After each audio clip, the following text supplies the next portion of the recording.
வணக்கம். வேந்தரின் உச்சிவேளை பகல் செய்திகளுக்காக சுகன்யா. பிரவீனா. முதலில் தலைப்புச் செய்திகள்.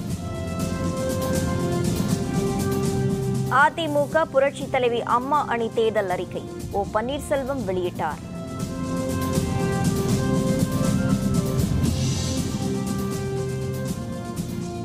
துணை தேர்தல் ஆணையர் சென்னை வருகை. தேர்தல் அலுவலர், பார்வையாளர்கள், அரசியல் கட்சிகளுடன் ஆலோசனை.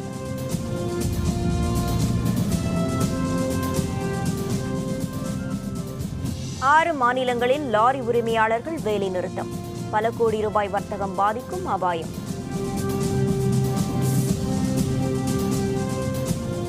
தேனியில் நியூட்ரினோ திட்டத்தை செயல்படுத்த முனைவதா? மத்திய அரசுக்கு உள்ளூர் மக்கள் கடும் கண்டனம்.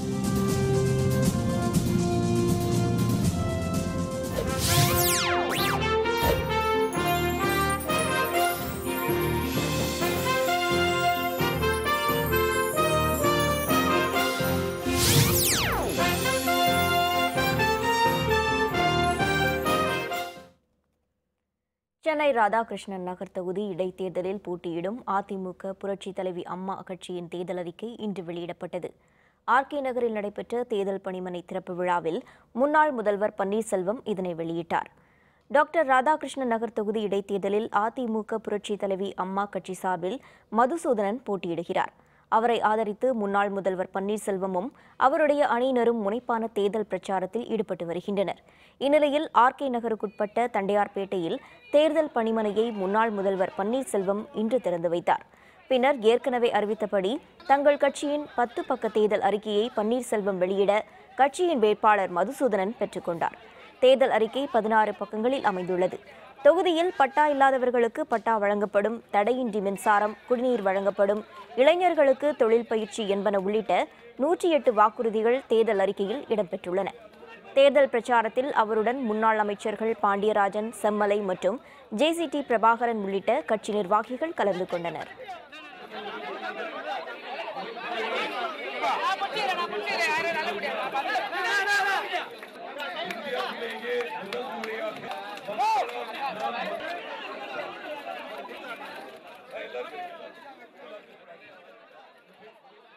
பன்னீர்செல்வம் தேர்தல் அறிக்கையை வெளியிட்ட பிறகு அவருடைய அணியை சேர்ந்த முன்னாள் அமைச்சர் பாண்டியராஜன் தேர்தல் அறிக்கையின் முக்கிய அம்சங்கள் பற்றி விளக்கினார். ஜெயலலிதா மரணத்துக்கு நீதி விசாரணை, ஜெயலலிதா வாழ்ந்த போயஸ் இல்லம் நினைவிடமாக்கப்படும், வெற்றிக்கு பிறகு கட்சியை ஒன்றிணைத்து இரட்டை இலை சின்னத்தை மீண்டும் பெறுவோம் என்பன உள்ளிட்ட பொது அம்சங்களுடன் தொகுதிக்கான தேர்தல் வாக்குறுதிகள் பற்றியும் அவர் விளக்கமளித்தார். அம்மாவின் மறைவுக்கு நீதி விசாரணை வென்ற ஒரு வாரத்தில் கண்டிப்பாக அமைக்கப்படும். இரண்டாவது, அம்மாவின் இல்லம் புனித நினைவகமாக உருமாற்றப்படும்.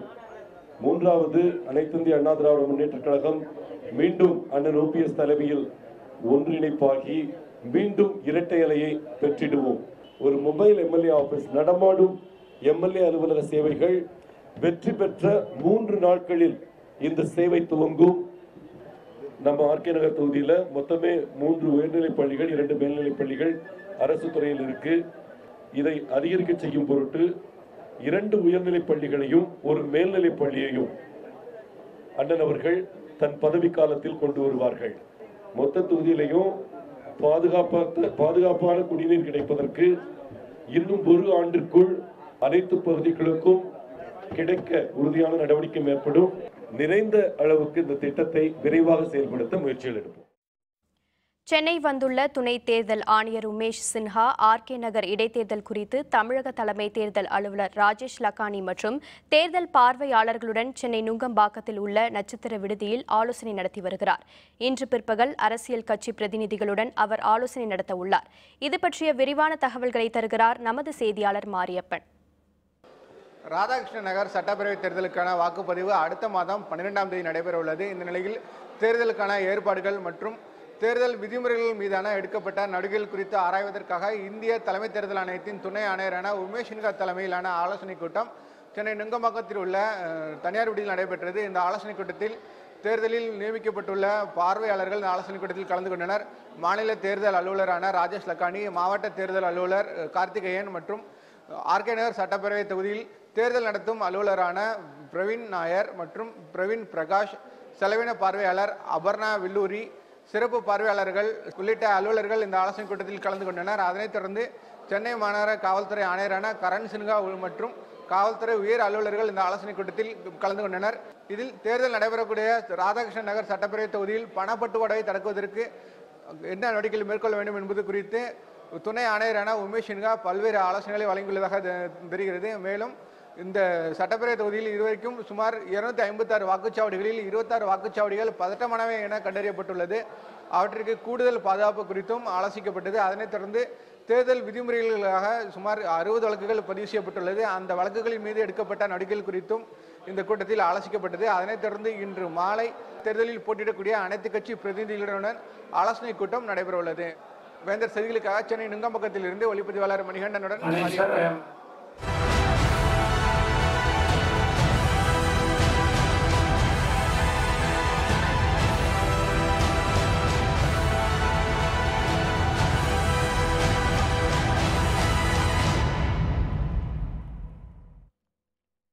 டீசல் விலை உயர்வு, காப்பீட்டுத் தொகை உயர்வு போன்றவற்றை கண்டித்து தமிழ்நாடு, ஆந்திரா உள்ளிட்ட 6 மாநிலங்களில் லாரிகளின் காலவரையற்ற வேலைநிறுத்தம் இன்று காலை 6 மணி முதல் தொடங்கியது.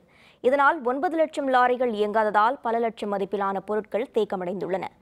லாரிகளுக்கு காப்பீட்டுத் தொகை அதிகரிப்பு, தமிழக அரசு பெட்ரோல், டீசல் மீதான வாட் வரியை உயர்த்தியதை திரும்பப் பெற வேண்டும் என்பது உள்ளிட்ட பல்வேறு கோரிக்கைகளை வலியுறுத்தி தென்னிந்திய லாரி உரிமையாளர்கள் சங்கம் சார்பில் இன்று முதல் காலவரம்பற்ற வேலைநிறுத்த போராட்டம் தொடங்கியது.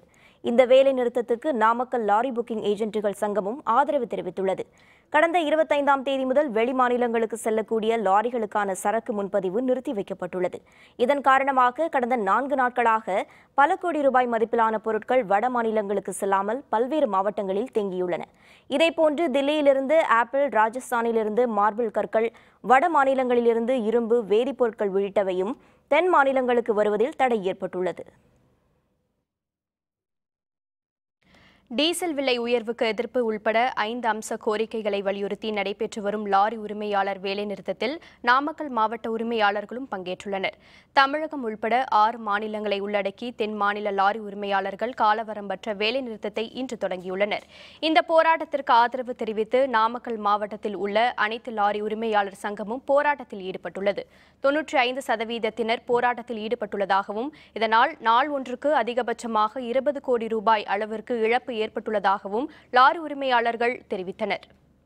அனைத்து லாரிகளும் ஓட்டாமல் நிறுத்தி நம்ம கோரிக்கையை நிறைவேற்ற கேட்டுக்கிட்டோம். அதை முன்னிட்டு தமிழ்நாடு லாரி சங்கமும் செய்து எது டோலு, இது இன்சூரன்ஸு, 5 வருஷம் மாடலில் வந்து கண்டம் பண்ணுறது, இந்த இது முடிவு நிறுத்தி எல்லாமே நிறுத்திக்கிட்டாங்க. வேனும் ஒத்துழைப்பு கொடுக்குறாங்க. வேனு, லாரி, எல்பிஜி எல்லாமே ஒத்துழைப்பு கொடுக்குறாங்க. இன்று 30/3/2017 காலை 6 மணி முதல் அனைத்து வாகனங்களும் இயக்காமல் நிறுத்தப்பட்டுள்ளது.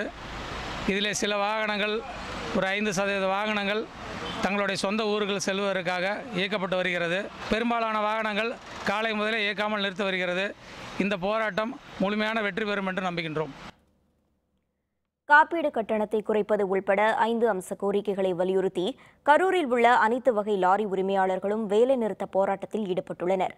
லாரி உரிமையாளர்களின் டீசல் விலை உயர்வு உள்பட 5 அம்ச கோரிக்கைகளை நிறைவேற்ற மத்திய அரசு முன்வரவில்லை. இதனால் தமிழகம் உள்பட 6 மாநிலங்களில் உள்ள லாரி உரிமையாளர்கள் இன்று முதல் காலவரம்பற்ற வேலை நிறுத்தத்தில் ஈடுபட்டுள்ளனர். இதற்கு ஆதரவு தெரிவித்து கரூரில் உள்ள அனைத்து வகை லாரி உரிமையாளர்கள் சங்கத்தினரும் போராட்டத்தில் ஈடுபட்டுள்ளனர். இதனால் நாள் ஒன்றுக்கு அதிகபட்சமாக 20 லட்சம் ரூபாய் வரை இழப்பு ஏற்படும் என கரூர் மாவட்ட லாரி உரிமையாளர்கள் சங்கம் தெரிவித்துள்ளது. 15 வருடங்களுக்கு மேலான லாரிகளை எல்லாம் அவர்கள் நிறுத்த வேண்டும் என்று ஒரு ப்ரொபோசலை வைத்திருக்கின்றார்கள். இன்சூரன்ஸ் பிரீமியம் ஏறத்தாழ 35% மேல் ஏற்றிருக்கின்றார்கள். அதனால் லட்சக்கணக்கான தொழிலாளர்களும் கடுமையாக பாதிக்கப்படுவார்கள். எங்களுடைய கோரிக்கைகளை நிறைவேற்றிய வண்ணம் மத்திய அரசு பேச்சுவார்த்தை நடத்தி அதற்கு தீர்மானம் என்று கரூர் மாவட்ட லாரி சங்கத்தின் சார்பாக கேட்டுக்கொள்கின்றோம்.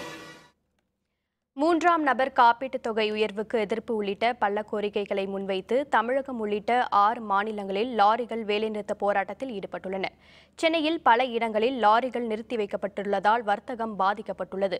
15 ஆண்டுகளுக்கு மேலான வாகனங்கள் பயன்பாட்டுக்கு தடை, தமிழக அரசு டீசல் மீதான வாட் வரியினை உயர்த்தியது உள்பட பல்வேறு கோரிக்கையை வலியுறுத்தி தமிழகம் முழுவதும் லாரி மற்றும் வேன் உரிமையாளர்கள் வேலைநிறுத்த போராட்டத்தில் ஈடுபட்டு வருகின்றனர். சென்னை மாதவரம், மதுரவாயல், கிண்டி, காசிமேடு, எண்ணூர் உள்பட பல்வேறு பகுதிகளில் லாரிகள் மற்றும் வேன்கள் நிறுத்தப்பட்டுள்ளன. மேலும் தங்களின் கோரிக்கைகள் நிறைவேறும் வரை வேலைநிறுத்த போராட்டத்தில் ஈடுபட போவதாக லாரிகள் மற்றும் வேன் உரிமையாளர்கள் சங்கம் தெரிவித்துள்ளது. இந்த போராட்டத்தால் சுமார் 10,000 கோடி ரூபாய் சரக்குகள் தேக்கமடையும் என கணிக்கப்பட்டுள்ளது. மேலும் லாரி உரிமையாளர்கள் போராட்டத்திற்கு ஆதரவாக லாரிகளில் சரக்குகள் புக்கிங் செய்வதும் நிறுத்தி வைக்கப்பட்டுள்ளது. காப்பீடு உயர்வு, அப்புறம் வேக கட்டுப்பாட்டு கருவி நீக்க கோரி 15 ஆண்டுகளுக்கு பழமையான வாகனங்களை டெமாலிஷ் செய்ய சொல்லி உத்தரவு போட்டிருக்காங்க. காலாவதியான டோலை திருப்பி எங்ககிட்ட வசூல் பண்ணிகிட்டே இருக்காங்க. அதை கண்டித்தும் எங்களது வேலை நிறுத்தம் தொடங்கியுள்ளது. போக்குவரத்துறை அமைச்சர் விஜயபாஸ்கர் தலைமையில் இன்றைக்கி பேச்சுவார்த்தை நடக்குது. அதனால் அந்த பேச்சுவார்த்தையில் சுமூக முடிவு ஏற்படும்ன்ற ஒரு நம்பிக்கையில் இருக்கிறோம். நாங்கள் இதனிடையே வேலை நிறுத்தத்தில் ஈடுபட்டுள்ள லாரி உரிமையாளர்கள் சங்க பிரதிநிதிகள் தமிழக போக்குவரத்து துறை அமைச்சர் விஜயபாஸ்கருடன் தலைமை செயலகத்தில் பேச்சுவார்த்தையில் ஈடுபட்டுள்ளனர்.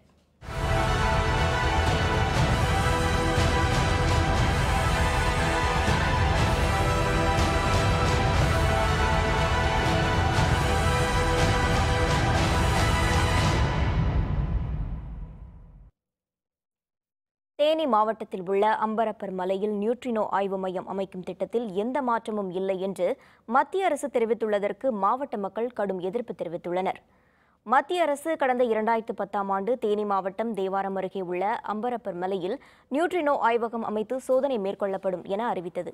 இந்த திட்டத்தினை நிறைவேற்ற 1700 கோடி ரூபாய் நிதியும் ஒதுக்கீடு செய்யப்பட்டது. இதற்கு கடும் எதிர்ப்பு தெரிவித்து தேனி மாவட்ட மக்கள் பல்வேறு போராட்டங்களை நடத்தினர். இதனிடையே சென்னை உயர்நீதிமன்ற மதுரை கிளை மற்றும் தேசிய பசுமை தீர்ப்பாயங்களில் அடுத்தடுத்து வழக்கு தொடரப்பட்டு தடை உத்தரவும் பெறப்பட்டது. இந்நிலையில் நியூட்ரினோ திட்டத்தை வேறு மாநிலத்திற்கு மாற்றும் எண்ணம் இல்லை என்றும் வரும் ஜூலை மாதத்தில் ஆய்வுக்கான பணிகள் தொடங்கும் என்றும் மத்திய அரசு நேற்று முன்னால் அறிவித்தது. இந்த அறிவிப்புக்கு கடும் எதிர்ப்பு தெரிவித்த தேனி மாவட்ட மக்கள் நியூட்ரினோ திட்டத்தை திரும்பப் பெறும் வரை போராட்டங்கள் நடத்தப்படும் என தெரிவித்துள்ளனர். தொடர்ந்து தமிழக விவசாயிகளை தமிழக மக்களை எந்த இதுவும் கேட்கறதில்ல. கேட்காம ஒவ்வொரு திட்டமும் தமிழகத்துக்கு எதிராக ஒவ்வொரு திட்டமும் செயல்படுத்திக்கிட்டு இருக்கு மத்திய அரசு. இதை வன்மையாக கண்டிக்கிறான். உடனடியாக இந்த திட்டத்தை வேற பகுதிக்குனா விவசாயம் இல்லாத பகுதிக்கு கொண்டு போகணும்.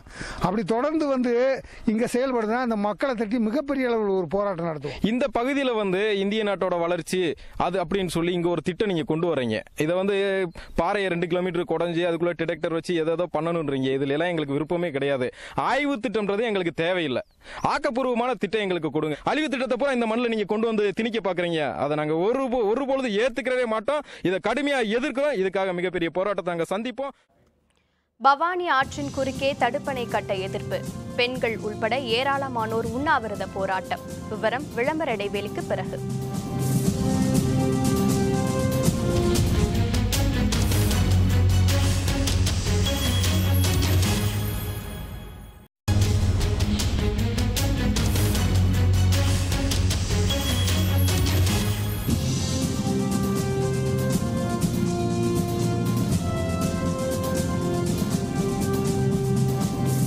செய்திகள் தொடர்கின்றன. புதுச்சேரி சட்டப்பேரவையில் இன்று முதல்வர் நாராயணசாமி இடைக்கால நிதிநிலை அறிக்கையை தாக்கல் செய்தார். காங்கிரஸ் அரசுக்கு எதிர்ப்பு தெரிவித்து என்ஆர் காங்கிரஸ், அதிமுக, அம்மா கட்சி உறுப்பினர்கள் வெளிநடப்பு செய்தனர். இது பற்றிய விரிவான தகவல்களை தருகிறார் நமது புதுச்சேரி செய்தியாளர் கந்தன். புதுச்சேரி சட்டப்பேரவையின் இடைக்கால பட்ஜெட் கூட்டத்தொடர் இன்று காலை 10:30 மணியளவில் தொடங்கியது. கூட்டத்தை தொடங்கியதும் மறைந்த முன்னாள் அமைச்சர்களான அனந்த பாஸ்கர் மற்றும் சந்திரகாஸ் ஆகியோருக்கு இரங்கல் தீர்மானம் நிறைவேற்றப்பட்டு அதனைத் தொடர்ந்து முதலமைச்சர் நாராயணசாமி இடைக்கால பட்ஜெட்டை தாக்கல் செய்ய முன்வந்தார். அப்போது பிரதான எதிர்க்கட்சியான என்ஆர் காங்கிரஸ் சட்டமன்ற உறுப்பினர் எழுந்து நின்று கடந்த 2 ஆண்டுகளாக ஆளும் இந்த காங்கிரஸ் அரசு தொடர்ந்து இடைக்கால பட்ஜெட்டை தாக்கல் செய்து வருவதாகவும் அறிவித்த மக்கள் நலத்திட்டங்கள் எதுவும் செயல்படுத்தப்படவில்லை என கூறியும் மேலும் மாறாக பல்வேறு அரசு பணி வந்த ஊழியர்களை பணிநீக்கம் செய்து முதன்மையாக இருந்ததாக கூறி அவையில் கூச்சல் குழப்பத்தை எழுப்பினாங்க. அதனைத் தொடர்ந்து இந்த அவையில் தங்களை பேச போதிய கால அவகாசம் வழங்கப்படவில்லை என கூறி அவையில் வெளிநடப்பு செய்தால் பெரும் பரபரப்பு ஏற்பட்டது. இதேபோல் அதிமுக சட்டமன்ற உறுப்பினர்களும் அவையில் பேச தங்களுக்கு போதிய கால அவகாசம் வழங்கப்பட என கூறி அவையில் வெளிநடப்பு செய்தனர். இதனைத் தொடர்ந்து முதலமைச்சர் நாராயணசாமி அடுத்த 3 மாத அரசு செலவினங்களுக்காக 1481 கோடிக்காக அவையில் ஒப்புதல் பெற இடைக்கால பட்ஜெட்டை தாக்கல் செய்தார். இந்த புதுச்சேரி மாநிலத்தை பொறுத்தவரை கடந்த 7 ஆண்டுகளாக இடைக்கால பட்ஜெட்டை தாக்கல் செய்து வருவது குறிப்பிடத்தக்கது. வேந்தர் செய்திகளுக்காக புதுச்சேரியிலிருந்து கந்தன். பல்வேறு கோரிக்கைகளை வலியுறுத்தி தென் மாநில லாரி உரிமையாளர்களின் காலவரையற்ற வேலைநிறுத்தம் துவங்கியுள்ளதால் கோவை மாவட்டத்தில் நாளொன்றுக்கு 100 கோடி ரூபாய் இழப்பு ஏற்படும் அபாயம் ஏற்பட்டுள்ளது. லாரி உரிமையாளர்கள் வேலைநிறுத்த போராட்டத்தில் ஆந்திரா, தெலுங்கானா, தமிழ்நாடு, கர்நாடகா மாநிலங்களைச் சேர்ந்த 30 லட்சம் லாரிகள் பங்கேற்றுள்ளன. கோவையை பொறுத்தவரை சுமார் 4000க்கும் அதிகமான லாரிகள் வேலைநிறுத்தத்தில் ஈடுபட்டுள்ளன. இதன் காரணமாக கோவையிலிருந்து செல்லக்கூடிய நூல்கள், தொழிற்சாலை உதிரிப்பாக பொருட்கள் தேக்கமடையும் சூழல் ஏற்பட்டுள்ளது. இந்த வேலைநிறுத்தம் காரணமாக நாள் ஒன்றுக்கு 100 கோடி ரூபாய் வருவாய் இழப்பு ஏற்படும் என லாரி உரிமையாளர்கள் தெரிவித்துள்ளனர். லாரிகள் வேலைநிறுத்தம் காரணமாக தமிழக கேரள எல்லையான வாளையாறு சோதனை சாவடியில் ஏராளமான வெளி மாநில லாரிகள் நிறுத்தப்பட்டுள்ளன. தமிழகத்தில் மட்டுமல்ல, இந்தியாவில் இருக்கக்கூடிய அனைத்து சிறு வாகனத்திலிருந்து பெரிய வாகனம் வரை இன்சூரன்ஸ் அபரிவிதமாக ஏற்றப்பட்டதை கண்டித்து அதை தளர்ச்சி செய்ய வேண்டும் என்பது ஒரு கோரிக்கை. அதாவது ஹெச்பி என்டாஸ்மெண்ட்டுக்கு 300 இருந்தது 3000. டிரைவர் கிளீனர் அவங்க லைசன்ஸ் ரெனியூல் போனாக்கா 500,000ன்னு அதிலும் கேட்டு வாங்குறாங்க. கோயம்புத்தூரில் இதுவரை 4500 லாரிகள் ஓடவில்லை. தமிழகம் உள்பட 6 மாநிலங்களில் நடைபெற்று வரும் லாரி வேலைநிறுத்தத்திற்கு ஆதரவாக அரியலூரில் சிமெண்ட் லாரி உரிமையாளர்களும் போராட்டத்தில் ஈடுபட்டுள்ளனர். அரியலூரில் உள்ள சிமெண்ட் உற்பத்தி ஆலையிலிருந்து சிமெண்ட் மூட்டைகளை ஏற்றி செல்லும் லாரிகளும் இன்று வேலைநிறுத்த போராட்டத்தில் ஈடுபட்டுள்ளன. சுமார் 900 லாரிகள் நிறுத்தி வைக்கப்பட்டுள்ளதால் சிமெண்ட் உற்பத்திக்கு தேவையான மூலப்பொருட்கள் வருவதும் தடைப்பட்டுள்ளது. காலவரம்பற்ற போராட்டம் நீடித்ததால் சிமெண்ட் உற்பத்தி கடுமையாக பாதிக்கப்படும் என சிமெண்ட் ஆலை உற்பத்தியாளர்கள் தெரிவித்துள்ளனர். நாகப்பட்டினம் மாவட்டத்தில் 3 இடங்களில் ஹைட்ரோ கார்பன் திட்டம் செயல்படுத்துவதற்கு எதிர்ப்பு தெரிவித்து விவசாயிகள் விளைநிலங்களில் கருப்பு கொடி கட்டி போராட்டத்தில் ஈடுபட்டுள்ளனர். புதுக்கோட்டை மாவட்டத்தில் நெடுவாசல் உள்ளிட்ட 3 இடங்களில் ஹைட்ரோ கார்பன் திட்டத்தை எதிர்த்து மக்கள் தொடர் போராட்டங்களில் ஈடுபட்டனர். இதன் எதிரொலியாக அந்த திட்டத்தை செயல்படுத்தும் எண்ணம் இல்லை என மத்திய மாநில அரசுகள் சார்பில் உறுதிமொழி வழங்கப்பட்டது. ஆனால் கடந்த சில நாட்களுக்கு முன்பு மேலும் 31 இடங்களில் ஹைட்ரோ கார்பன் திட்டத்தை அமல்படுத்துவதற்கு மத்திய அரசு ஒப்புதல் அளித்தது. அதன்படி நாகப்பட்டினம் மாவட்டத்தில் உள்ள நரிமனம், கீழ்வேளூர், தமிழக எல்லையையொட்டியுள்ள காரைக்கால் ஆகிய 9 இடங்களில் ஹைட்ரோ கார்பன் திட்டம் செயல்படுத்தப்பட உள்ளதாக தகவல் வெளியானது. அதற்கு எதிர்ப்பு தெரிவித்து நாகை மாவட்ட விவசாயிகள் தங்கள் விளைநிலங்களில் கருப்பு கொடி கட்டி மத்திய அரசுக்கு எதிராக போராட்டத்தை தொடங்கியுள்ளனர். இந்த திட்டத்தை எதிர்த்து நாகை மாவட்டம் திருக்குவளையிலே விவசாயிகள் கருப்பு கொடி ஏந்திருக்கிறார்கள். ஹைட்ரோ கார்பன் திட்டத்தை தடை செய்யவில்லை என்று சொன்னால் பொதுமக்களும் இளைஞர்களும் மாணவர்களும் திரண்டு இந்த ஹைட்ரோ கார்பன் திட்டத்தை முறியடிக்க வீதிக்கு வர வேண்டும். நம் மண்ணை, நம் குடிநீரை பாதுகாக்க வேண்டும் என்று நாங்கள் கேட்டுக்கொள்கிறோம். காவிரி மேலாண்மை வாரியம் அமைக்க வேண்டும் என்பன உள்பட பல்வேறு கோரிக்கைகளை வலியுறுத்தி தஞ்சாவூரில் ஆட்சியர் அலுவலகத்தை விவசாயிகள் 3வது நாளாக இன்றும் முற்றுகையிட்டு போராட்டத்தில் ஈடுபட்டுள்ளனர். டெல்டா மாவட்டங்களை பாதுகாக்கப்பட்ட வேளாண் மண்டலமாக அமைக்க வேண்டும் என்பன உள்பட பல்வேறு கோரிக்கைகளை வலியுறுத்தி தஞ்சாவூரில் உள்ள ஆட்சியர் அலுவலகம் முன்பு காவிரி உரிமை மீட்புக் குழு சார்பில் கடந்த 2 நாட்களாக முற்றுகை போராட்டம் நடைபெற்றது. தொடர்ந்து 3வது நாளாக இன்றும் விவசாயிகள் போராட்டத்தில் ஈடுபட்டுள்ளனர். ஆற்று மணல் விற்கும் திட்டத்தை தமிழக அரசு கைவிட வேண்டும், மேகதாதுவில் கர்நாடக அரசு அணை கட்டுவதை தடுத்து நிறுத்த வேண்டும் என்பன உள்பட பல்வேறு கோரிக்கைகளை வலியுறுத்தி அவர்கள் முழக்கங்களை எழுப்பினர். நாங்கள் போராட்டத்தை நிறுத்தப் போவதில்லை, எந்த தியாகத்தையும் செய்ய தயாராக இருக்கிறோம். போராட்டத்தை நிறுத்த மாட்டோம். எங்களுக்கு முதல் கோரிக்கை தீர்ப்பு ரத்தாகாது. முதல் ஒற்றை தீர்ப்பாயத்தை காவேரி பிரச்சனை விடமாட்டோம் என்று வர வேண்டும். நடக்கின்ற பார்லிமெண்ட் கூட்டத்தில் காவேரி மேலாண்மை வாரிய திட்டத்தை அறிவிக்க வேண்டும். உச்சநீதிமன்றம் அமைக்க இருந்த மேலாண்மை வாரிய முயற்சியை தடை செய்துவிட்டு இன்னைக்கு நாடாளுமன்றத்தில் காவேரி தீர்ப்பே செல்லாது என்பதை தாக்கல் செய்திருக்கிறீர்கள். மாவட்ட ஆட்சியர் அவர்களிடமும் எங்களுடைய பட்டியலை கொடுத்திருக்கிறோம். அது நிறைவேறும் வரை நாங்கள் இங்கே தொடர்ந்து போராடுவோம். மாநில அரசு இதற்கு எதிராக எந்த நடவடிக்கையும் எடுக்கக்கூடாது. எடுப்பதை உடனடியாக தடுத்து நிறுத்த வேண்டும். மாணவர்களை தாக்குவதை அவர்கள் உடனடியாக நிறுத்த வேண்டும். போராட்டத்தை பயன்படுத்தி மத்திய அரசை வலியுறுத்தி இந்த கோரிக்கைகளை நிறைவேற்றுவதற்கு மாநில அரசு முயற்சிக்க வேண்டும். அதனுடைய நடவடிக்கைகளை மாற்றிக்கொள்ள வேண்டும் என்று கேட்டுக்கொள்கிறேன். பவானி ஆற்றின் குறுக்கே கேரள அரசு தடுப்பணைகள் கட்டுவதை தடுத்து நிறுத்த வலியுறுத்தி பவானி தடுப்பணை தடுப்புக்குழு சார்பில் சென்னிமலையில் உண்ணாவிரத போராட்டம் நடைபெற்றது. ஈரோடு மாவட்டம் சென்னிமலை பேருந்து நிலையம் எதிரில் பவானி தடுப்பணை தடுப்புக் குழு சார்பில் உண்ணாவிரத போராட்டம் நடைபெற்று வருகிறது. கோயம்புத்தூர், திருப்பூர் மற்றும் கரூர் மாவட்ட விவசாயம் மற்றும் குடிநீருக்கு ஆதாரமாக விளங்கும் பவானி ஆற்றின் குறுக்கே கேரள அரசு தடுப்பணைகள் கட்டுவதை தடுத்து நிறுத்த வேண்டும் என்று உண்ணாவிரத போராட்டத்தில் வலியுறுத்தப்பட்டது. மேலும் தமிழக அரசு இந்த விவகாரத்தில் உச்சநீதிமன்றத்தின் தடையாணை பெற தவறியதை கண்டித்தும், தமிழகத்தின் நீர் உரிமையை பாதுகாக்க தவறிய மத்திய அரசை கண்டித்தும் போராட்டத்தில் பங்கேற்ற பெண்கள் பதாகைகளை கையில் ஏந்தியபடி அமர்ந்திருந்தனர். சென்ற 21ஆம் தேதி நடைபெற்ற உச்சநீதிமன்றத்தின் வழக்கில் தமிழக அரசு சரியான வாதங்களை வைக்காதல் தடையணை பெற முடியவில்லை. அதற்காக தமிழக அரசை கண்டித்தும் வருகின்ற வழக்கில் சரியான வாதங்களை முன்வைத்து தடுப்பணை கட்டுவதற்கு தடையணை பெறவும், காவிரி மேலாண்மை வாரியத்தை அமைத்து பவானி நதிநீரில் உள்ள நதிநீர் சிக்கலை தீர்க்க மத்திய அரசை கண்டித்தும் இந்த உண்ணாவிரத போராட்டம் நடைபெற்றுக் கொண்டுள்ளது. அரசு மேடைகளில் நாட்டுப்புற கலைகளுக்கு சம வாய்ப்பு வழங்க வேண்டும் என தஞ்சாவூரில் நடைபெற்ற நாட்டுப்புற கலைஞர்கள் மாநில மாநாட்டில் மத்திய மாநில அரசுகளுக்கு கோரிக்கை விடுக்கப்பட்டுள்ளது. நாட்டுப்புற கலைஞர்களின் 9வது மாநில மாநாடு தஞ்சையில் நடைபெற்றது. இதில் தஞ்சாவூர், புதுக்கோட்டை, திருச்சி, மதுரை, திண்டுக்கல் உள்ளிட்ட பல்வேறு மாவட்டங்களிலிருந்து 1000க்கும் மேற்பட்ட நாட்டுப்புற கலைஞர்கள் பங்கேற்றனர். இந்த மாநாட்டில் நலிந்து வரும் கிராமிய கலைகளை இளைஞர்களுக்கு பயிற்றுவிக்க அரசு பள்ளி தொடங்க வேண்டும், நாட்டுப்புற கலைஞர்களுக்கு ஓய்வூதியம் வழங்க வேண்டும் என்பன உள்ளிட்ட தீர்மானங்கள் நிறைவேற்றப்பட்டன. தொடர்ந்து நாட்டுப்புற கலை நிகழ்ச்சிகளும் நடைபெற்றன.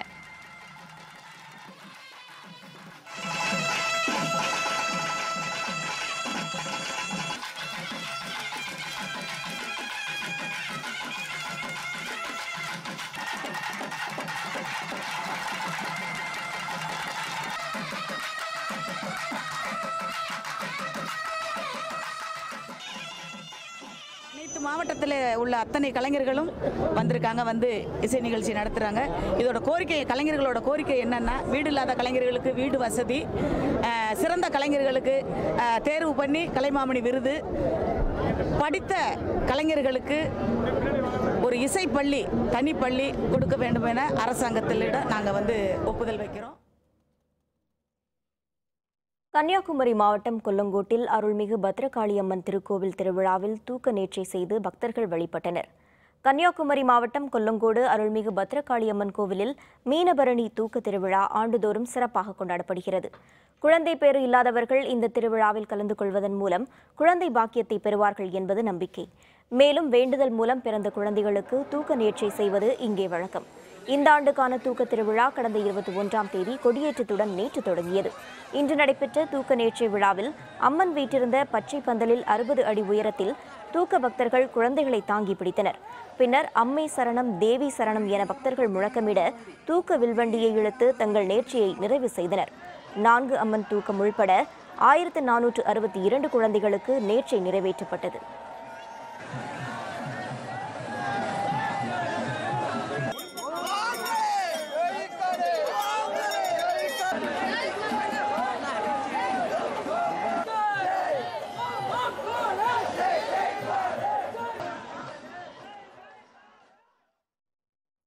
மியாமி ஓபன் டென்னிஸ் போட்டி, நிஷிகோரியை வீழ்த்தினார் பாக்னினி. விவரம் விளம்பர இடைவேளைக்கு பிறகு.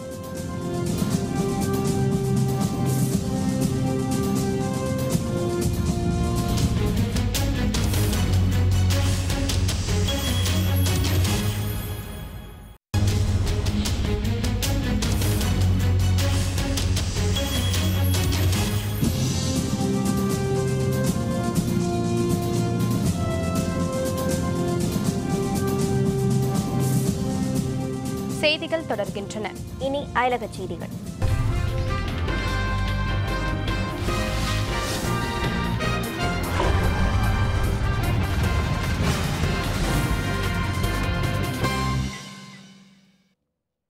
பதவி நீக்கம் செய்யப்பட்ட தென்கொரிய முன்னாள் அதிபர் பாக் ஜியூன் ஹைக்கு ஆதரவாக அவருடைய ஆதரவாளர்கள் தலைநகர் சியோலில் உள்ள மத்திய நீதிமன்றம் முன்பு ஆர்ப்பாட்டத்தில் ஈடுபட்டனர்.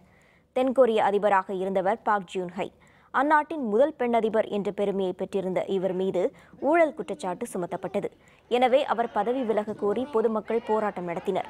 அந்நாட்டு நாடாளுமன்றத்திலும் பதவி நீக்க தீர்மானம் கொண்டுவரப்பட்டது. இந்நிலையில் அந்நாட்டின் நீதிமன்றம் அதிபர் பாக் ஜியூன் ஹை ஊழல் குற்றவாளி என தீர்ப்பளித்தது.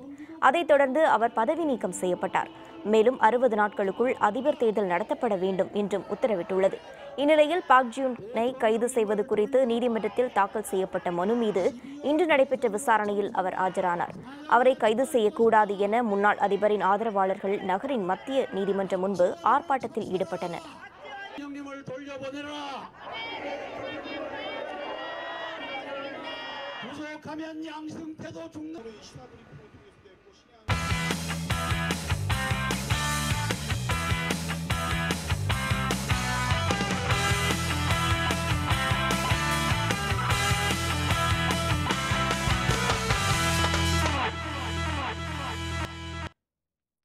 அமெரிக்காவில் நடைபெற்று வரும் மியாமி ஓபன் டென்னிஸ் போட்டியின் ஒற்றையர் பிரிவு காலிறுதிப் போட்டியில் ஜப்பான் வீரர் நிஷிகோரியை வீழ்த்தி இத்தாலிய வீரர் ஃபேபியா பாக்னினி அரையிறுதிக்கு முன்னேறினார். அமெரிக்காவில் உள்ள புளோரிடா மாகாணத்தில் மியாமி ஓபன் டென்னிஸ் போட்டிகள் நடைபெற்று வருகின்றன. இதில் ஆடவர் ஒற்றையர் பிரிவு காலிறுதிப் போட்டியில் உலகின் 4ஆம் நிலையில் உள்ள ஜப்பான் வீரர் கெய் நிஷிகோரியும் 40வது இடத்தில் உள்ள இத்தாலிய வீரர் ஃபேபியோ பாக்னினியும் மோதினர். இதில் 6-4, 6-2 என்ற நேர் செட்டுகளில் பாக்னினி நிஷிகோரியை தோற்கடித்து அரையிறுதிக்கு முன்னேறினார். அரையிறுதியில் மற்றொரு காலிறுதிப் போட்டியில் வெற்றி பெற உள்ள வீரருடன் அவர் மோத உள்ளார்.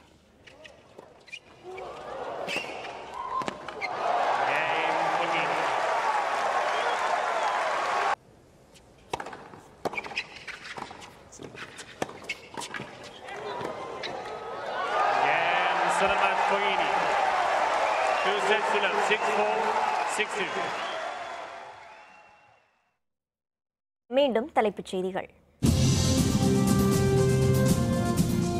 அதிமுக புரட்சித் தலைவி அம்மா அணி தேர்தல் அறிக்கை ஓ பன்னீர்செல்வம் வெளியிட்டார்.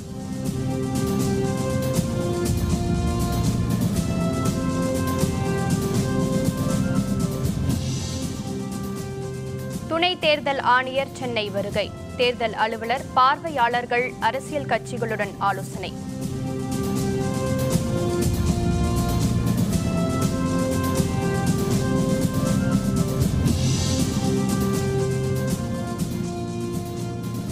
ஆறு மாநிலங்களில் லாரி உரிமையாளர்கள் வேலை நிறுத்தம். பல கோடி ரூபாய் வர்த்தகம் பாதிக்கும் அபாயம்.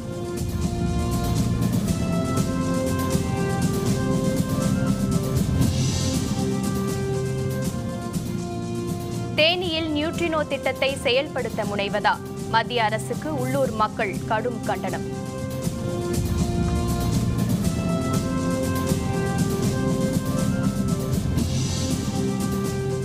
இத்துடன் வேந்தரின் உச்சிவேளை பகல் செய்திகள் நிறைவடைந்தன. மீண்டும் மாலை 6 மணிக்கு வேந்தரின் அந்திமாலை குறுஞ்செய்திகளில் சந்திப்போம். வணக்கம்.